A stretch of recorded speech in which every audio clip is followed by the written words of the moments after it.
Recently news में आपका स्वागत है। मैं वर्तिका सक्सेना। पूर्व आईजी या यूं कहें बर्खास्त आईपीएस अमिताभ ठाकुर ने सत्ता से टकराते हुए अपना राजनीतिक दल बना लिया है और 7 महीने जेल में भी रह चुके हैं। आइए देखते हैं रिसेंटली न्यूज के साथ अमिताभ ठाकुर का एक्सक्लूसिव इंटरव्यू।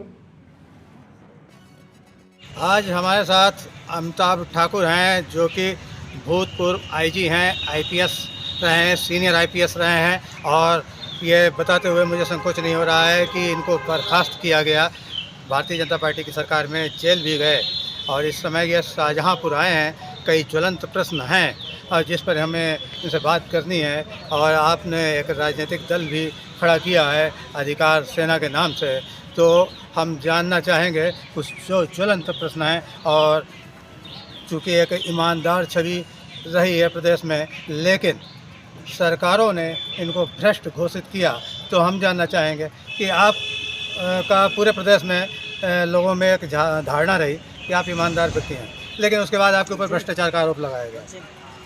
देखिए, ईश्वर की कृपा से कोई ऐसा मुकदमा नहीं है जो मुझ पर नहीं हुआ। भ्रष्टाचार, बलात्कार, देशद्रोह,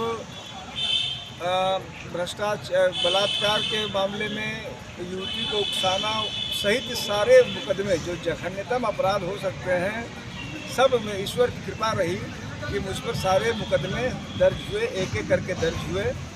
और पुनः ईश्वर की कृपा रही कि मैं इन संदर्भों में 7 महीने मैं जेल में भी रहा। मुझे वह भी सौभाग्य मिला कि मैं उन स्थानों पर जाऊं जिसकी हर व्यक्ति वानगी देता है कि फला व्यक्ति जेल गए। लेकिन मैं यह रहस्य आज तक नहीं समझ पाया कि इतना कुछ होने के बाद भी वह ईश्वर का कौन सा चमत्कार है।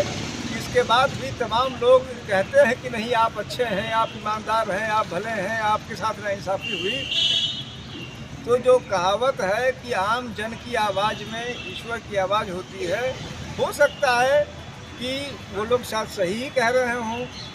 लगता यही है कि जो कार्रवाइयाँ हुई, क्योंकि वो कार्रवाइयाँ सही होती तो उनके कुछ परिणाम निकले। आय से अधिक संपत्ति अर्जित करने का भी आप पे आरोप लगा, उस पर क्या हुआ? मैं वही कहना चाह रहा था। आय से अधिक संपत्ति का आरोप लगा, बलात्कार का। आय से अधिक संपत्ति वाले में शुरुआत में ये कहा गया कि आपके पास अपनी आय से 98 लाख रुपए ज़्यादा संपत्ति है, यह मुझ पर FIR हुआ। विवेचना के बाद कहा गया कि इनके पास आय से संपत्ति इनकी 58 लाख रुपए कम है।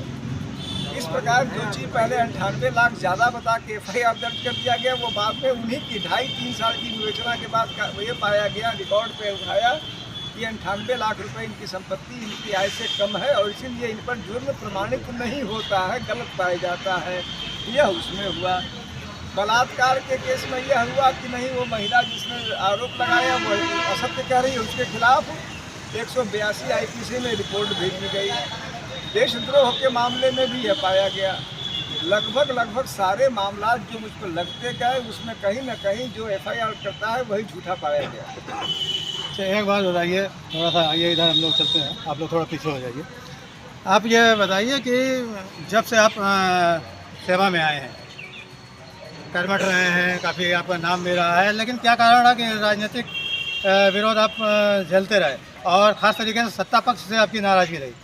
जब मुलायम सिंह ने आपके खिलाफ मतलब आपने आरोप लगाया कि मुलायम सिंह ने अपहरण कराया, उस समय भी एक FIR दर्ज हुई उनके रिश्तेदार के खिलाफ आपके माध्यम से। उस समय आप SP थे, तो उसके बाद में फिर मायावती जी की गवर्नमेंट आई, शायद उनसे भी आपकी पटरी नहीं खड़ी। उसके बाद में फिर अखिलेश जी की आई, तब भी मुलायम सिंह के खिलाफ आपने एक FIR दर्ज कराई। अब वर्तमान में योगी जी की सरकार रही, आपको जेल जाना पड़ा, ऐसा क्या हुआ? देखिए, यह जो आपने कहा, मुझे लगता है कि ये सत्ता का और मेरा जो चरित्र है, दोनों के बीच का जो संघर्ष है वह इसका कारण रहा। मैं शुरू से पहले तो मुझे बात समझ में नहीं आती थी। जब मैं नया अफसर था, SP था, तो जब मैं कहीं जिले में रहता था, मैं खुल के बोलता भी था और करता भी था। मैं कहता था कि देखिए, जो सत्ताधारी पार्टी का व्यक्ति है उसको मैं 20 तवज्जो दूंगा, विपक्ष को नहीं दूंगा, लेकिन मैं 10 और 20 नहीं कर सकता। मैं जीते जी अन्याय नहीं कर पाऊंगा। विपक्ष वाले जहाँ भी मैं रहता था मेरी बहुत तारीफ करते थे कि साहब, जब मेरी सरकार बनेगी तो आपको मैं फला बना दूंगा, ये कर दूंगा, वो कर दूंगा। जब उनकी सरकार बनती थी तो फिर वो आंखें फेर लेते थे, फिर यह मुझसे जो कल तक मुझसे नाराज था सत्ता में रहने पे विपक्ष में मेरा रहनुमा हो जाता था। तो यह बातें मैंने एक बार नहीं देखी, बाद में मुझे अनुभव हो गया कि मैं सत्ता की मलाई चाटने के लिए नहीं बना। सत्ता वाले मुझसे खुश नहीं रह पाएंगे। उनकी जो नियमतें हैं, उनकी जो मांग है, उनकी जो चाहते हैं वह पूरी नहीं हो पाएंगी। तो और जब विपक्ष में है, जो उस समय असहाय है, उसको अब मुझ में कहीं ना कहीं एक सहायता दिखती थी, वो मेरे साथ रहता। ऐसा तो नहीं कि आपके अंदर एक राजनीतिक महत्वाकांक्षा पहले से ही पनप रही थी और चूंकि आप IPS हो गए, आप सर्विस में आ गए, लेकिन वो एक महत्वाकांक्षा थी या आपने राजनेताओं को देखा काफ़ी ऐशो आराम के साथ में, काफ़ी उनका ऐश्वर्य था और उस ऐश्वर्य ने आपको सत्ता का विरोधी बना दिया। ऐसी बात तो नहीं है कि आप राजनीति में आना चाहते थे इसलिए आपकी उन लोगों से पटरी नहीं गई? देखिए, ये बहुत ही अच्छा प्रश्न है और इसका उत्तर मुझे लगता है कि असीम अरुण और राजेश्वर सिंह जी और जो तमाम और VK सिंह जी, ये सारे लोग इस प्रश्न का बहुत शानदार उत्तर है, क्योंकि ये सारे लोग वैसे ही थे जो मैं था और वह रास्ता मेरे लिए असंभव या दुष्कर नहीं था। उनसे मुझे नहीं लगता कि बातचीत में, बुद्धिमानी में कहीं से मैं कमतर रहा। तो यदि वह रास्ता मुझे पकड़ना होता कि मैं सत्ता के साथ चलूं और बीच में जो है मैं जो है अभी सत्ता अभी मैं IPS हूँ, फिर बीच में मैं मंत्री बन जाऊँ, वह रास्ता कई गुना सुगम था। तो यदि अगर मुझे मात्र यह कारण कोई कहे तो वह खुद समझ जाएगा कि कारण इसलिए आधारहीन है क्योंकि एक IPS के रूप में मैं मान लीजिए 60 साल तक नौकरी करूं, उसके बाद गवर्नर बनूं या मंत्री बनूं, इसका मैं उदाहरण नहीं होता, सैकड़ों उदाहरण, सैकड़ों। तो मैं 101वां क्यों नहीं हो सकता? आपका तात्पर्य यह है कि लोगों ने अपने सिद्धांतों का समझौता किया लेकिन आप अडिग रहे और मतलब जो है आप संघर्ष करते रहे, आप एडजस्टमेंट नहीं कर पाए। तो मेरा इसमें कुछ नहीं कहना है, मैं सिर्फ बता रहा हूँ, वो फैक्ट्स दे रहा हूँ जो कि मैंने एक बार भी नहीं कही। मेरी माँ थी, वो एक कहावत कहती थी कि अपन बड़ाई कलन मन को दाई, यानी कि मन को दाई कोई महिला रही होंगी, वो अपनी तारीफ करें। मैं अपनी कोई तारीफ नहीं कर रहा हूँ कि मैं ये हूँ, मैं वो हूँ, जो हूँ नहीं हूँ, वो तो सब भाई हर एक का वो अपना असेसमेंट करने का हक अख्तियार है। मैं सिर्फ यह कह रहा हूँ कि मैंने फैक्ट दिया कि जो सत्ता में रहा उसको मैं पसंद नहीं आया, जो विपक्ष में रहा उसको मैं बहुत अच्छा लगा। और यह एक ऐसा नहीं कि तो किसी ने कहा ये उनका आदमी है, फिर उसने कहा ये उनका आदमी है, फिर उसने कहा वो उनका आदमी, और मैं किसी का आदमी नहीं निकला। लोग पूरे जीवन IPS IAS रहे, श्रेष्ठतम पदों पे रहे, और फिर जो आपने कहा कि नेताओं के ऐशो आराम भी उन्होंने पूरे भरपूर पाए, यहाँ से लेके वहाँ तक मंत्री और संतरी सब रहे।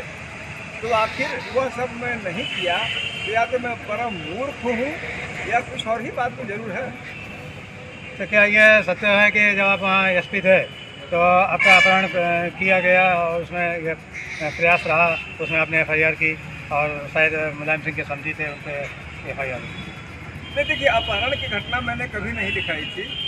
मैंने सिर्फ गाली गलौज करने, आक्रामक होने की घटना लिखाई थी। जो सच्चाई थी वही मैंने लिखवाई थी। वो अपना मेरा अपहरण हुआ था ना, मैंने कभी अपहरण, जब मेरे पास फौज थी वहाँ पे तो मेरा अपहरण कैसे हो जाता, लेकिन गुस्तापूर्ण बात होती है। लेकिन फौज के रहते हुए फौज बच गई और गाली गलौज हुआ। वह भी सत्ता का एक चेहरा था।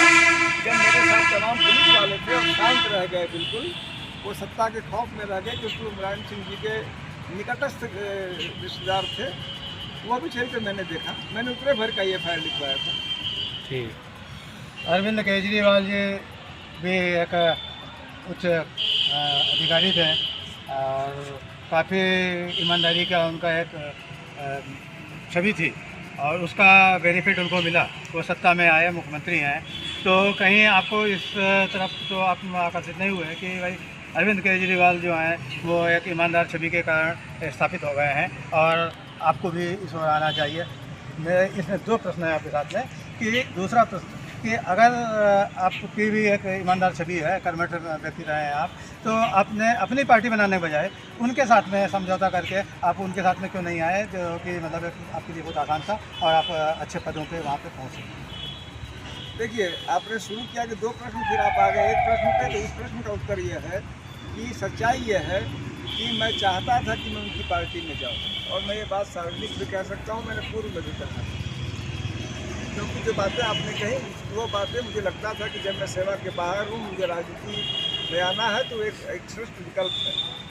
मैंने इसके लिए भरपूर प्रयास भी किया, लेकिन जैसा कि राज कपूर साहब ने एक बार कहा था कि मेरी कुछ सूरत ही ऐसी है, तो ऐसा लगता है कि मेरी कुछ सूरत ही ऐसी है कि केजरीवाल साहब ने भी मुझे अपनी पार्टी में लेने से, वो जो है उन्होंने, मेरी सीधे बातचीत उनसे नहीं हुई, लेकिन उनके जो यहाँ पर हैं संजय सिंह साहब, उनसे मेरी उनसे बात हुई। उन्होंने पहले कहा कि आप आएंगे, आपका स्वागत है, और बाद में वो कहने लगे नहीं साहब ऊपर से ना है। तो मैं किसी के दरवाजे, यद्यपि मैंने एक बार ये भी यहाँ तक सोचा कि मैं नहीं, फिर भी मैं चला जाऊँ वहाँ। फिर मैंने कहा कि किसी के घर ज़बरदस्ती जाके रहना अच्छा नहीं लगेगा। तो लेकिन बाद में मुझे इस बात का अब अफसोस नहीं है, क्योंकि अब हाल की कुछ तमाम ऐसी घटनाएं हो रही हैं जिनमें केजरीवाल जी और उनकी पार्टी के सिद्धांतों से समझौते की तमाम कहानियां अब साफ दिख रही हैं। जैसे जो आपके जो सिसोदिया जी वाला केस हुआ, आबकारी केस, या फिर आपका उनका जो केस हुआ जो उनके मंत्री हैं सत्येंद्र जैन वाला, इन दोनों मामलों में अरविंद केजरीवाल ने राजनीति तो की, लेकिन सच्चाई का सामना उन्होंने नहीं किया और सच को उन्होंने खुल के नहीं कहा। कहीं ना कहीं उन्होंने उनका पूरी तरह साथ दिया। उन्होंने जो बुनियादी जो आरोप लगे थे सिसोदिया पे और सत्येंद्र जैन पे, उसका उन्होंने आज तक जवाब नहीं दिया। मुझे लगता है कि ये सीधे सीधे सिद्धांतों से समझौता है। एक आपने कहा कि आपने दो प्रश्न किया, एक पे आ गए हैं। मेरा दूसरा प्रश्न जो था उस पर गौर करिए। मैंने ये कहा था कि क्या उनकी ईमानदार छवि होने के कारण वो सत्ता तक पहुँचे, क्या आप इसी भावना से प्रेरित होकर के आप भी राजनीति में आए? देखिए, मैं भ्रम में नहीं जीता। केजरीवाल जी सबके बाद भी एक फेनोमेनन है, और कहीं ना कहीं मैं कहूँगा कि एक अपवाद भी है वो। कोई भी आदमी, चूँकि मैं इस तरह की बातों में नहीं चलता कि केजरीवाल जी ने कर लिया तो तुम भी कर लोगे। अपवाद रोज रोज नहीं होते हैं। मैं उनकी कई चीज़ों से सहमत नहीं हूँ, लेकिन जो सच्चाई है वो तो है ही कि वो संभवतः अकेले ब्यूरोक्रेट हैं जिन्होंने अपने बल पर सरकार बनाई, जिनकी अपनी फैन फॉलोइंग हुई, लाखों नहीं करोड़ों में हुई, राज्य दर राज्य वो जीत रहे हैं। तो कोई मैं कह दूँ कि मैं उनकी तरह हो जाऊँगा और वो यहाँ पर लॉलीपॉप तो रखा नहीं है कि वो जाके मुझे पा लेगा। मुझे संघर्ष का रास्ता पसंद है, संघर्ष मैं करूँ। मैं संघर्ष में कुछ हासिल न कर पाऊँ तभी मुझे सुकून होगा, सब कुछ हासिल कर लूँ तभी मुझे उतना ही लगेगा। तो ये अमिताभ ठाकुर जी हैं जिन्होंने कहा मुझे संघर्ष का रास्ता पसंद है और मैं संघर्ष करूंगा।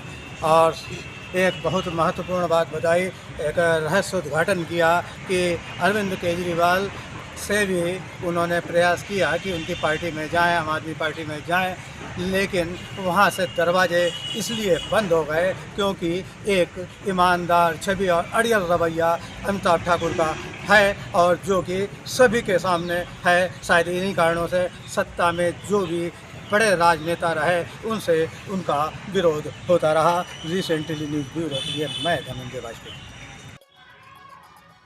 तो इसी प्रकार जुड़े रहिए हमारे चैनल के साथ और देखते रहिए रिसेंटली न्यूज़। हमारे चैनल को सब्सक्राइब करिए जिससे हमारे समाचार आप तक सबसे पहले पहुंच सकें। यदि कहीं किसी का उत्पीड़न हो रहा है, भ्रष्टाचार है और अन्याय हो रहा है तो हमें बताइए, हम आपकी आवाज़ सरकार तक पहुंचाएंगे, सोए हुए प्रशासन को जगाएंगे।